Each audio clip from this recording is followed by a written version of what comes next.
Meus irmãos, vamos abrir a palavra de Deus em Mateus capítulo 17. Mateus 17, do 24 ao 27.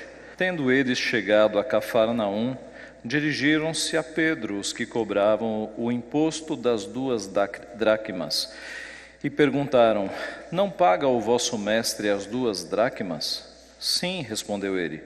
Ao entrar Pedro em casa, Jesus se lhe antecipou, dizendo: Simão, que te parece? De quem cobram os reis da terra impostos ou tributo? Dos seus filhos ou dos estranhos?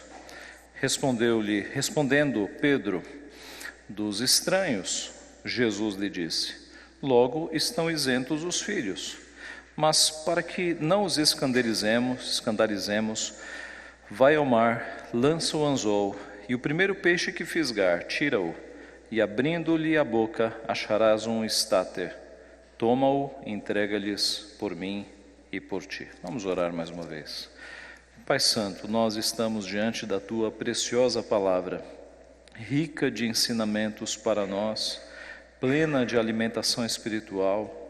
Ó Pai, e nós pedimos que o Senhor nos abençoe nesta manhã, para que o nosso conhecimento sobre o Senhor cresça, seja depurado, que nós Te conheçamos melhor o nosso Redentor e, conhecendo-Te, vivamos de uma maneira que Te agrade, Pai. Abençoa-nos, portanto, exorta-nos nesta manhã. Nós precisamos ouvir a Tua voz. Ó Pai, faz com que o ministro externo seja fiel à Tua palavra e usa o ministro interno, Teu Santo Espírito, a abrir os olhos e aplicar a Tua palavra em nossos corações.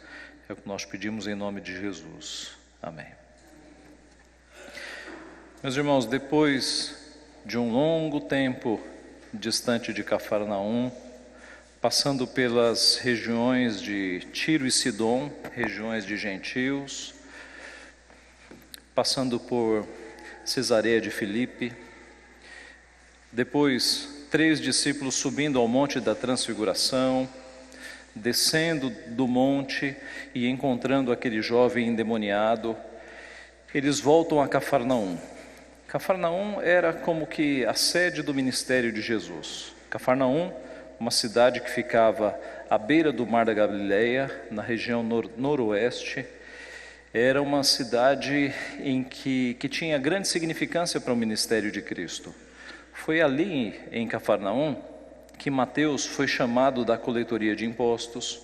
Foi em Cafarnaum que os discípulos pescadores foram chamados para pescarem agora homens. E era em Cafarnaum que o apóstolo Pedro morava. Tudo indica que Jesus, quando estava em Cafarnaum, pousava na casa do apóstolo Pedro. Cafarnaum é tido como a base do ministério de Jesus Cristo. E talvez foi por isso que quando eles voltaram para Cafarnaum, os cobradores de impostos não foram em Jesus, mas foram em Pedro, o dono da casa. E perguntaram para Pedro: teu mestre não paga o imposto das 2 dracmas? Dracma era uma moeda de prata e tinha o valor igual ao denário romano. O denário era o equivalente a 1 dia de trabalho, era o preço de um trabalhador por 1 dia. A dracma, a mesma coisa, era o equivalente a 1 dia de trabalho. Esse imposto das 2 dracmas era cobrado de todo israelita de 20 anos para cima, e ele se destinava a pagar a manutenção do templo. Esse imposto fora estabelecido no passado em Êxodo capítulo 30, de 11 a 16. Ali você tem toda a prescrição deste imposto. E os cobradores de impostos chegaram em Pedro e perguntaram: o teu mestre não paga o imposto das dracmas? E Pedro respondeu imediatamente: sim, versículo 25, sim, respondeu ele. Conhecendo o seu mestre, sabendo que no passado Jesus havia dito: dai a César o que é de César e a Deus o que é de Deus, Pedro não pestanejou, ele respondeu: sim, ele paga. Só que nesse caso Pedro estava equivocado, porque no decorrer da história você vai ver que Jesus não havia pagado ainda aquele imposto. O fato é que, com este episódio da vida de Jesus, nós podemos aprender alguns atributos muito impressionantes no nosso Redentor. E o primeiro atributo, a primeira característica que nós podemos ver de modo muito marcante no nosso Redentor é a sua onisciência, a sua onisciência. Quando Pedro entra na casa de Jesus, quando Pedro entra na casa, Jesus o surpreende com o conteúdo da conversa que Pedro tivera lá fora com os cobradores. É o que nos diz o verso 25, ao entrar Pedro em casa, Jesus se lhe antecipou, dizendo: Simão, que te parece? De quem cobram os reis da terra impostos ou tributo? Dos seus filhos ou dos estranhos? Jesus mostra aqui que tinha um conhecimento muito acima do nosso. Meus irmãos, Jesus é Deus. Jesus é 100% Deus, 100% homem. E sendo Deus, Ele é onisciente. Todavia, por Jesus ter se esvaziado, Filipenses capítulo 2, versículo 7, e assumido a forma de servo, Ele ficou limitado ao nível da humanidade, porque homens não são oniscientes. Note, Jesus não abriu mão dos seus atributos, porque se Ele abrisse mão dos seus atributos, Ele deixaria de ser Deus. Essa é a conhecida heresia quenótica, de que Jesus teria aberto mão dos seus atributos. O esvaziamento, e o texto deixa muito claro lá em Filipenses capítulo 2, é quanto à sua glória. Ele se esvaziou da sua glória, não dos seus atributos. Porém, assumindo forma de servo na encarnação, no estado de humilhação, Ele adaptou-se à humanidade. E homens não são oniscientes, não são onipotentes e não são onipresentes. Mas eu repito, Jesus Cristo é Deus, e Ele, sendo Deus, Ele tem esses três atributos: onipresença, onipotência e onisciência. Todavia, esvaziando-se, Ele assumiu forma de servo, e esses atributos ficaram limitados à figura de servo. E é assim então que Jesus Cristo, no seu ministério, Ele teve que aprender muitas coisas. Ele não nasceu um bebê onisciente, conhecendo tudo. Ele teve que aprender a falar, antes ele teve que aprender a andar. O evangelista Lucas nos diz que crescia Jesus em sabedoria. E se ele crescia em sabedoria, é porque ele não tinha um conhecimento completo, ele não era um bebê onisciente. Além de ter que crescer em sabedoria e aprender pelo sofrimento, como nos diz o escritor de Hebreus, alguns fatos no ministério de Jesus em que fica claro que ele não tem um conhecimento completo. Por exemplo, quando ele perguntou a dois cegos: que queres que eu vos faça? Em Mateus 20:32. Quando ele foi até uma figueira, achando que ali havia frutos, mas não encontrou nenhum fruto, em Mateus 21:19. Quando ele perguntou a um demônio qual era o seu nome, em Marcos 5:9. Quando ele perguntou aos discípulos quantos pães eles tinham, antes de fazer a grande multiplicação, em Marcos 6:38. Quando ele curou uma mulher com hemorragia, e no meio da multidão, a mulher o tocou com fé, e ele perguntou: quem me tocou? Quando ele perguntou ao pai do menino endemoniado, sermão de domingo passado, há quanto tempo aquilo acontecia? Ou quando ele declarou que quanto à segunda vinda, quanto ao seu retorno, nem anjos, nem o Filho do Homem sabe o dia e a hora. E ainda, quando ele perguntou onde haviam sepultado o corpo de Lázaro. Note que essas perguntas que Jesus faz demonstram que ele, no estado de humilhação, ele não estava no uso da sua onisciência. Ele faz perguntas. Se ele fosse onisciente em carne, ele não teria que fazer nenhuma dessas perguntas. Jesus, embora onisciente, como Filho de Deus, era limitado por causa da natureza humana, por causa da encarnação, do estado de humilhação. Por outro lado, nós vemos Jesus sabendo de alguns fatos que nos dão a impressão de que ele está onisciente na encarnação. E isso acontece, meus irmãos, Não porque ele era onisciente, porque ele estava limitado ao corpo humano, mas porque Deus lhe revelava tudo aquilo que Jesus sabia de uma forma que nós temos a impressão de que ele está onisciente, é porque Deus revelava conhecimento a ele. Como Deus fez com alguns profetas, revelando conhecimentos de coisas futuras. Então, era Deus Pai revelando ao Deus Filho as coisas que ele deveria saber naquele momento. Por exemplo, o caráter extraordinário de Natanael antes de se encontrar com Natanael, em João 1,47.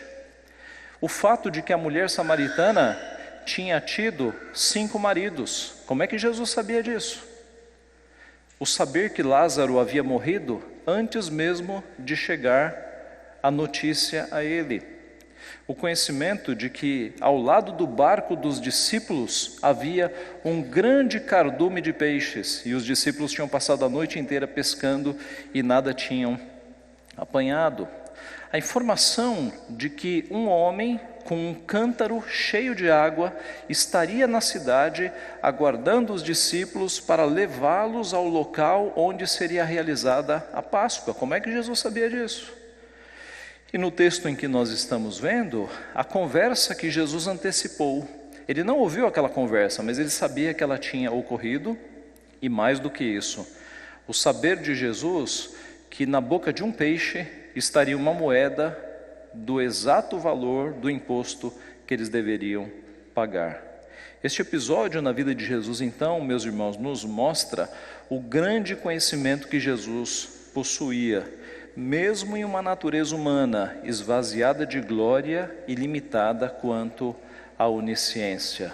Só para deixar claro, Jesus Cristo é onisciente? Sim, Ele é verdadeiro Deus e verdadeiro homem.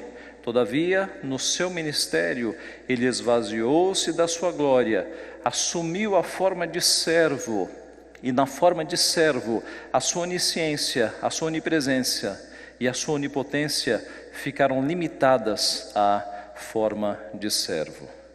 Em segundo lugar, este episódio da vida de Jesus nos revela o seu amor pelas pessoas. Além de revelar a sua onisciência, bem entendido como nós explicamos, revela também o seu amor. Depois que Jesus fez aquela pergunta a Pedro: Pedro, que te parece? De quem cobram os reis da terra impostos ou tributos? Dos seus filhos ou dos estranhos? E Pedro respondeu: dos estranhos. Jesus lhe disse: logo estão isentos os filhos. Jesus estava dizendo aqui que tanto Jesus quanto os seus discípulos não deveriam pagar impostos. Especialmente Jesus, meus irmãos, porque Jesus era filho de Deus. E o imposto era para a manutenção de um templo que Jesus sabia, e ele disse isso em outra passagem, seria destruído, não restaria pedra sobre pedra. E de fato, em 40 anos aquele templo estava sendo destruído. Então, para Jesus estava claríssimo que ele não deveria pagar impostos. Ele era filho de Deus, por que ele pagaria impostos? Os impostos eram para os estrangeiros, mas mesmo assim, Jesus Cristo dá uma resposta impressionante. Mas para que não os escandalizemos, vai ao mar, lança um anzol, e na boca de um peixe vai aparecer um estáter. Estáter era uma moeda que equivalia a 4 dracmas. Era o valor exato que Pedro e Jesus precisavam para aquele imposto. Estava claro que Jesus não precisava pagar aquele imposto, mas para que não os escandalizemos, é que Jesus fez questão de pagar. Observe o amor de Jesus. Note que o alvo do escândalo não eram os discípulos, mas os cobradores de impostos. Mas para que não os escandalizemos. Os cobradores de impostos e possivelmente a vizinhança ficariam escandalizados se Jesus não pagasse os impostos. Note, meus irmãos, que a preocupação com a consciência do próximo é uma demonstração de amor. E nós cremos que foi deste texto, que o apóstolo Paulo desenvolveu todo o seu pensamento sobre este assunto. sintetizado no versículo: se o comer carne escandaliza o meu irmão, eu não comerei carne, referindo-se às carnes sacrificadas a ídolos. Paulo desenvolve este argumento do amor, de não escandalizar o outro por amor, em duas cartas basicamente: na carta que ele escreveu aos Romanos e na carta que ele escreveu aos Coríntios.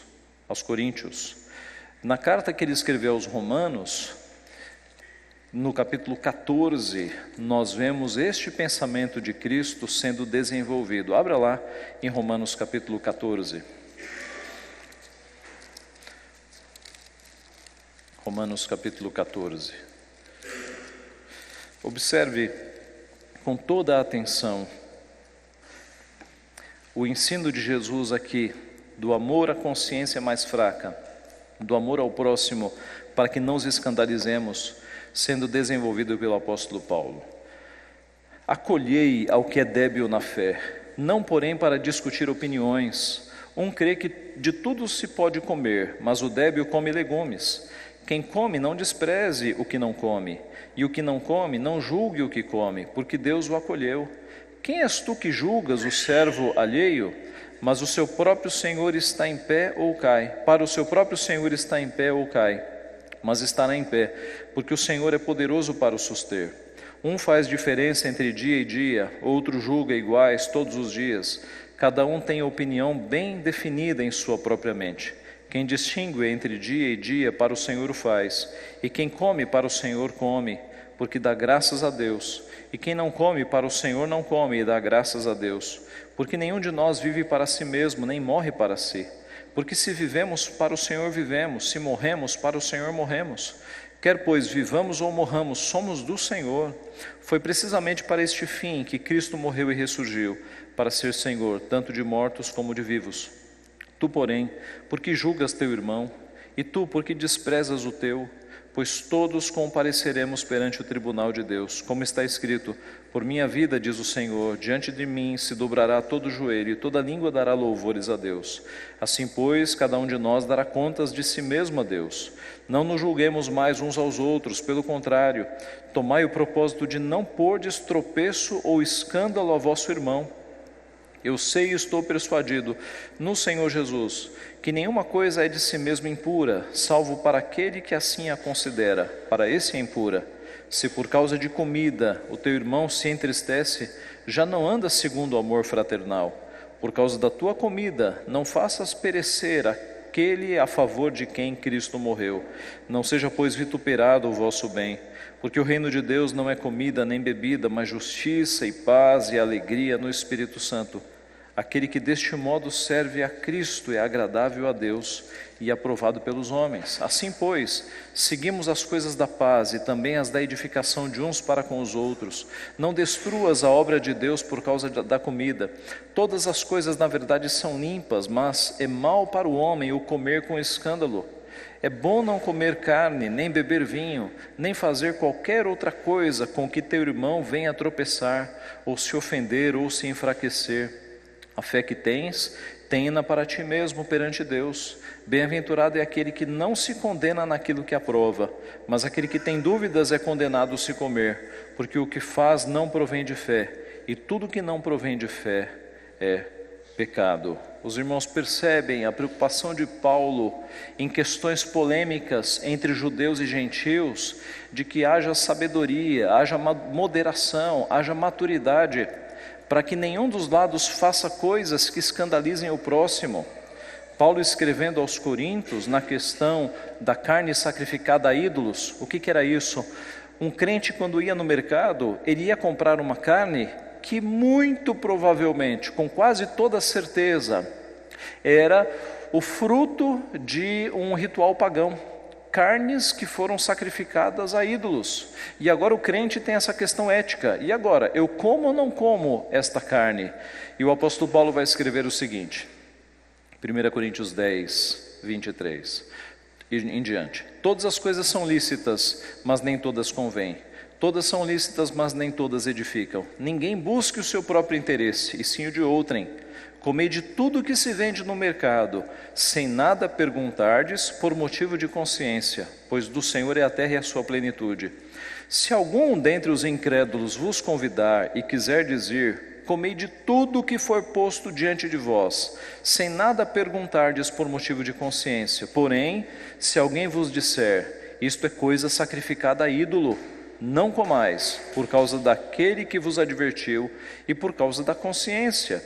Consciência, digo, não a tua propriamente, mas a do outro. Pois por que há de ser julgada a minha liberdade pela consciência alheia? Se eu participo com ações de graças, por que hei de ser vituperado por causa daquilo que dou graças? Portanto, quer comais, quer bebais ou façais outra coisa qualquer, fazei tudo para a glória de Deus. Não vos torneis causa de tropeço, nem para os judeus, nem para os gentios, nem tampouco para a igreja de Deus. Assim como também eu procuro em tudo ser agradável a Deus, a todos, não buscando o meu próprio interesse, mas o de muitos, para que sejam salvos.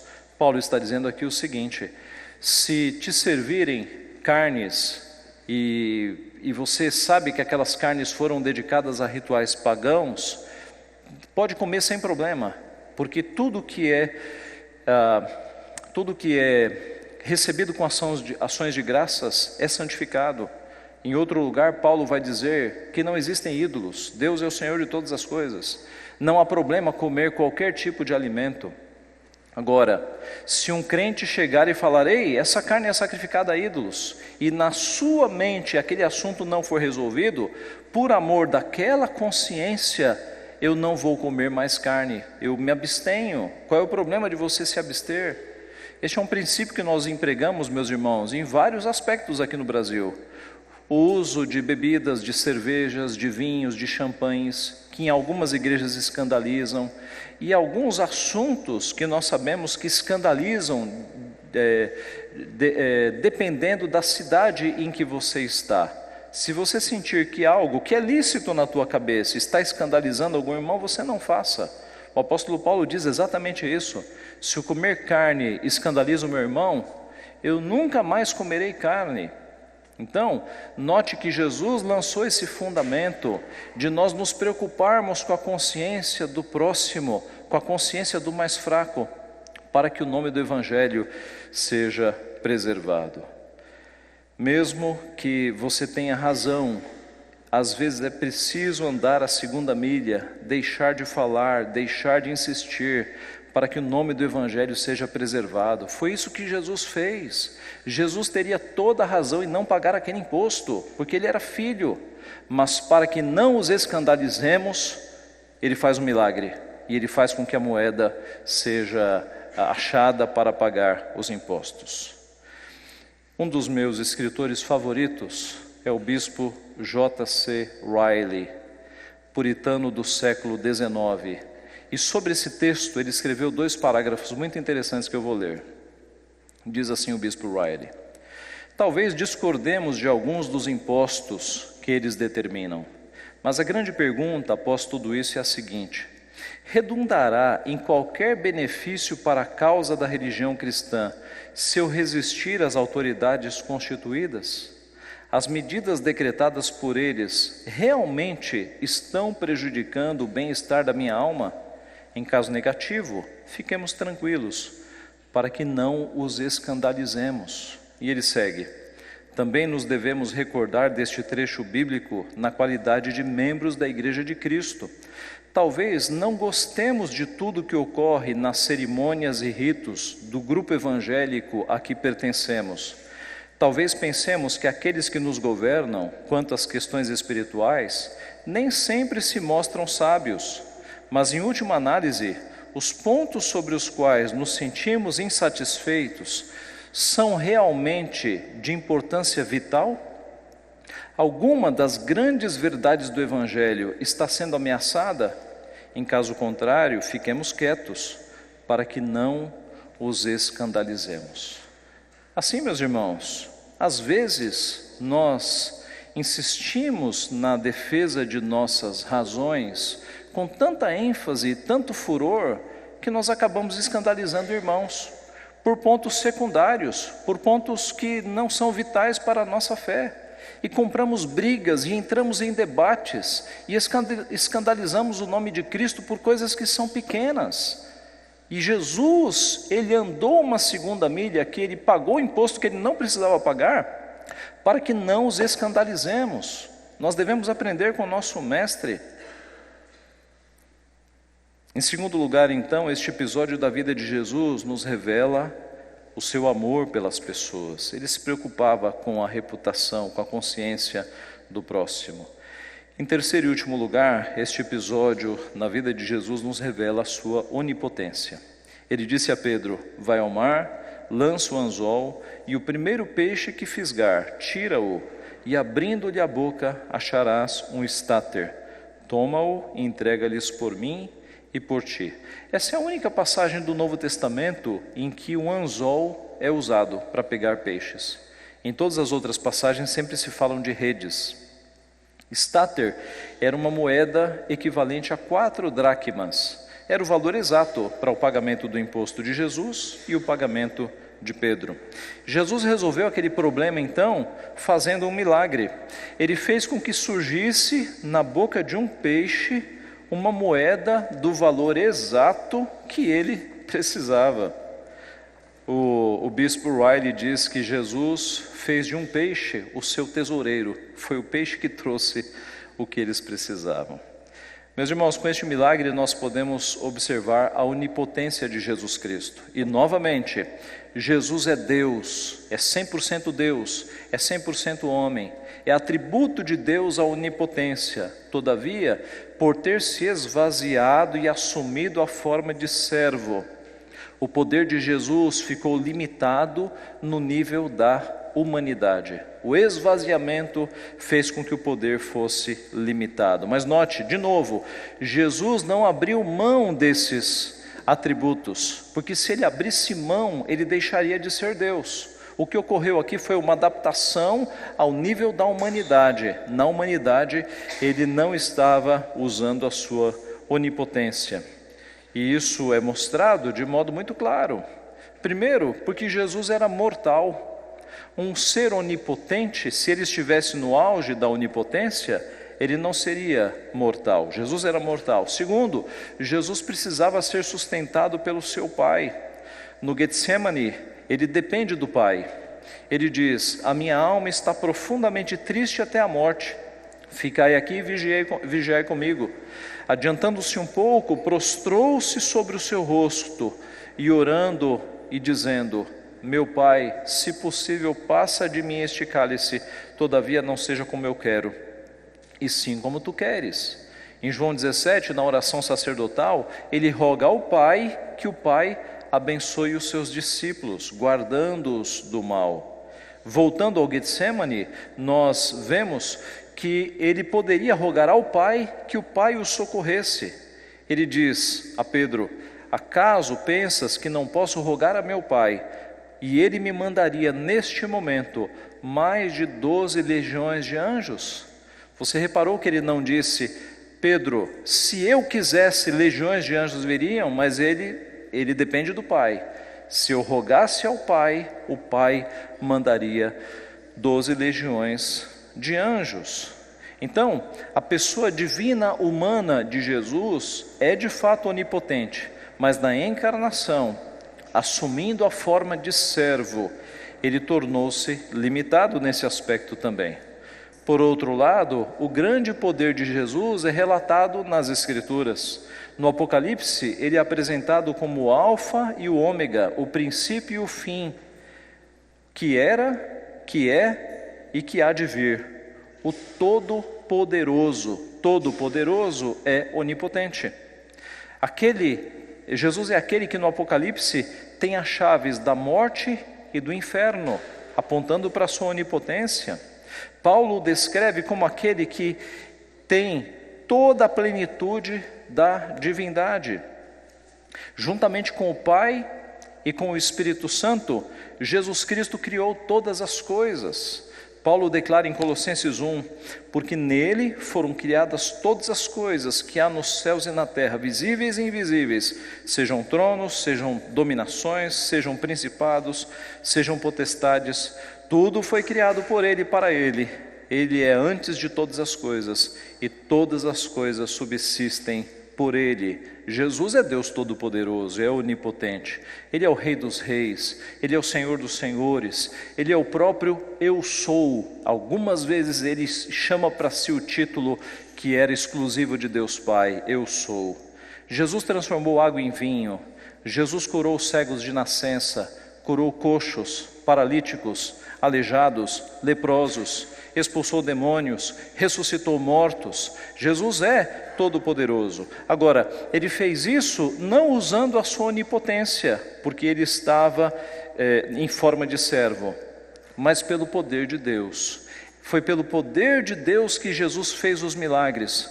Foi pelo poder de Deus que Ele fez todas essas coisas grandiosas e surpreendentes. E é por isso que Ele diz: em verdade vos digo, que aquele que crê em mim fará também as obras que eu faço, e outras maiores fará.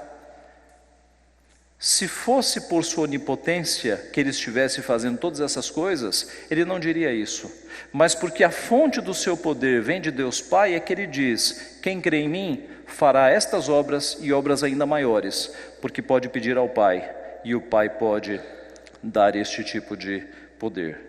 Ele não estava usando da sua onipotência, mas do poder que vinha do Pai. Então, meus irmãos, Ele fez com que uma moeda, um estáter, equivalente a 4 dracmas, aparecesse na boca de um peixe.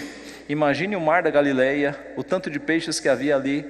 E Ele disse para Pedro: Pedro, vá, jogue o anzol, e o peixe que você puxar vai sair com uma moeda de 4 dracmas. É um milagre impressionante.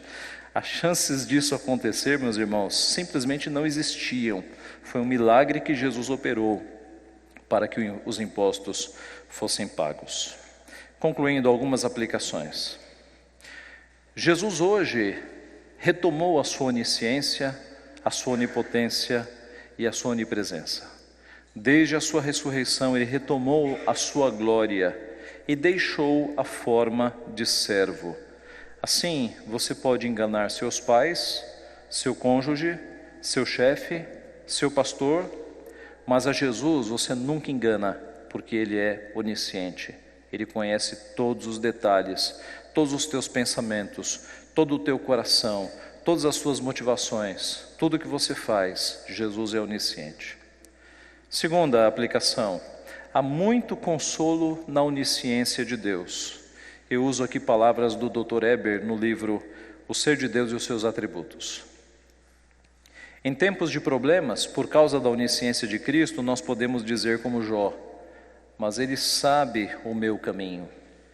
Em tempos de cansaço e fraqueza, nós podemos nos assegurar de que Deus conhece a nossa estrutura e sabe que somos pó. Salmo 103:14. Em tempos de dúvida e vacilações, nós podemos dizer: sonda-me, ó Deus, conhece o meu coração, prova-me e conhece os meus pensamentos, vê se há em mim algum caminho mau e guia-me pelo caminho eterno. Salmo 139. Em tempos de fracasso, quando a nossa fé é posta em dúvida, frente ao pecado cometido, quando nos é feita a pergunta: amas-me? Nós podemos dizer como Pedro: Senhor, Tu sabes todas as coisas, Tu sabes que eu te amo. Jesus, terceira aplicação. Jesus tinha consideração pelas pessoas. Ele pagou o imposto para não escandalizar o outro, para não ofender o outro. Como você é no trato com as outras pessoas? Você permite perder um debate para ganhar um irmão? Você aceita ficar calado e não exigir os teus direitos para que a causa do Evangelho seja honrada? Infelizmente, a atual geração de crentes, especialmente os jovens, está mais interessada em ganhar debates do que ganhar pessoas. Infelizmente, Jesus Cristo nos ensina o contrário. Quarta aplicação: Jesus é onipotente. Isto significa que não há problemas grandes demais para Ele. Busque socorro em Jesus. Jesus tem poder para te socorrer nos problemas da tua vida, total poder. Ele é poderoso, Ele é aquele que faz com que milagres aconteçam ainda hoje. Hoje Ele é onipotente, Ele pode te socorrer. Busque socorro em Jesus. Quinta e última aplicação. Jesus tinha contentamento. Meus irmãos, Jesus poderia fazer brotar da terra dezenas de moedas de ouro.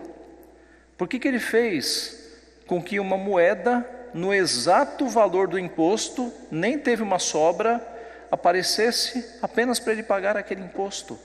Ele tinha contentamento. Note que Deus é o dono de todo o ouro e de toda a prata, mas ele não tinha naquela ocasião dinheiro para pagar o imposto.